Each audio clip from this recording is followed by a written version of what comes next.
Welcome back. Well, as we reported last night, it's going to be a busy weekend for tow truck drivers in the tri-states as the snow and frigid temperatures ravage cars. I spent the afternoon with a driver yesterday to get a more in-depth look at how difficult the job is for tow truck drivers during the Arctic cold. It's been a busy last 2 days for Jason Patrick at Towing Solutions in Quincy. I'm like 24/7. Since I run the place, I'm on call 24/7 really.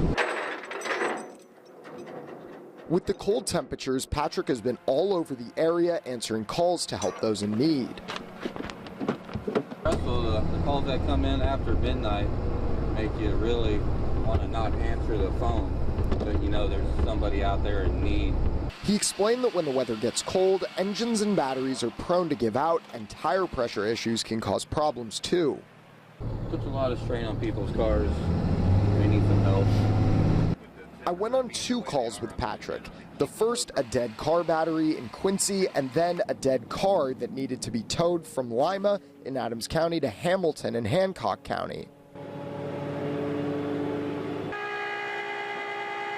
Patrick says the calls can be stressful, but he explained it's rewarding to help out. They're very grateful, thankful people that you were there, got them fixed up and back on the road, or got their vehicle to where it needed to go. Even without the snow yesterday, Patrick received 5 calls in under an hour, all across Adams and Hancock County.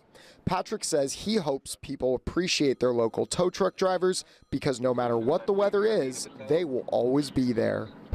There isn't anybody else that's going to come pick you up off the side of the road with your vehicle if it's not the tow truck guy, so it's a pretty necessary service. Patrick added it's important to watch your tire pressure and try to park in a garage or anywhere not outside to avoid issues with the batteries.